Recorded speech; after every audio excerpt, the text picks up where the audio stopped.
현대인의 질병은 모자라서 생기는 병이 아니라 넘쳐나서 생기는 병이 대부분입니다. 현대의학의 발달은 유아 사망률이 현저하게 감소됐고 결핵이나 나병 같은 세균성 질환은 퇴치에 성공했습니다. 하지만 암, 고혈압, 당뇨병, 심뇌혈관 질환 등 생활 습관에서 유래되는 질병과 면역력 저하로 발생하는 감기, 독감, 간염, 에이즈, 괴질, 코로나19와 같은 원인 불명의 바이러스 감염 등은 오히려 증가하고 있습니다. 여러분 안녕하십니까? 웰빙 100세 시대 시사거자 자격으로 아름답고 행복한 더불어 사는 세상을 만들어가는 소엽선생의 웰빙 생활 건강TV입니다. 이 영상은 세계 유수의 양심적인 의사들의 연구 논문을 바탕으로 소금은 생명의 시작이고 걷기는 행복의 원천이다라는 건강보고서를 펴낸 저자가 참된 건강은 내 몸속 100명의 의사 NK세포를 활용한 면역력 정강에 있음을 많은 이웃과 나누고자 하는 사회공헌 방송입니다. 방송을 끝까지 시청하시고 날마다 업로드되는 건강정보로 구독자님의 삶은 늘 지혜와 건강이 함께하는 행복한 삶이 되기를 바랍니다. 영상 시청에 앞서 오른쪽 붉은색 구독 버튼과 알림 설정, 왼쪽의 엄지척 좋아요 버튼을 눌러주시면 웰빙 100세 시대 건강 콘텐츠 제작에 큰 힘이 될 것입니다. 제 영상 시청과 구독은 언제나 무료입니다. 구독 버튼은 한 번만 누르면 됩니다. 오늘은 몸의 이해, 배부른 영양실조에 걸린 현대인이라는 주제로 말씀드리겠습니다. 현대인의 체력이 약해지고 새로운 질병 등이 증가하는 것은 그만큼 인체의 항상성과 자연치유력, 인체 내부에 존재하는 최고의 의사를 좌우하는 면역력이 떨어진 데서 오는 현대의학의 한계인지도 모릅니다. 그렇다면 우리 몸의 자연치유력을 높이는 방법은 무엇일까요? 누구나 다 알고 있지만 지키기란 쉽지 않은 것들입니다. 바로 술과 담배를 끊고 규칙적인 생활을 하고 적절한 운동에 균형 잡힌 식사, 숙면, 스트레스 안 받기 등 여러 가지가 있을 것입니다. 또 우리 몸을 둘러싸고 있는 건강 관련 환경들을 정확하게 인식하고 이해하는 것에서 출발해야 건강을 지킬 수 있을 것입니다. 그 중에서 우선 중요한 것을 고르라면 나는 질 좋은 소금과 물 섭취, 거기에 더해 유산소 운동으로서의 걷기라고 자신있게 말할 수 있습니다. 걷기를 통한 체온 상승으로 면역력을 높이는 것이 가장 좋고 운동에는 뭐니 해도 바르게 걷기가 산소 생성을 막고 젖산의 발생을 적게 하며 노화 예방과 건강을 유지하고 회복하는 데 가장 적합하다 할 것입니다. 소금 섭취는 너무나 중요하기 때문에 제가 여러 번 방송을 한 바 있어 여기서는 생략하겠습니다. 서양의학의 선구자 히포크라테스는 걷기는 최고의 운동이고 웃음은 최고의 명약이라 했습니다. 동의보감을 쓴 허준 선생은 병은 약보다 음식으로, 음식보다는 걷기로 다스리라고 말씀하셨습니다.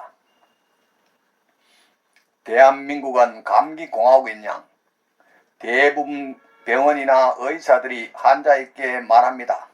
주사 맞고 3일 뒤에 다시 나오세요. 상업 논리가 개입된 진정한 의사로서의 무책임하기 거지없는 말이라 하지 않을 수 없습니다.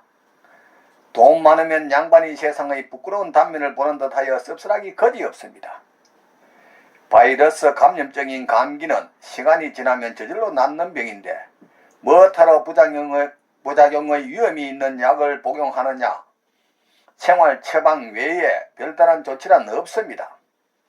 평소 면역력을 높이는 것을 생활화하면 다 낫게 되는 병들입니다.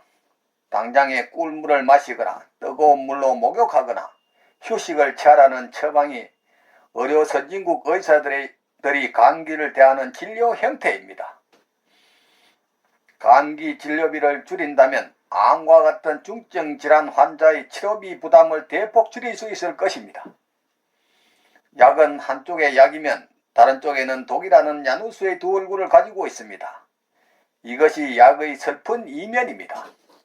항생제는 세균 감염을 치료하는 약이기 때문에 감기 치료에 전혀 도움이 되지 않습니다.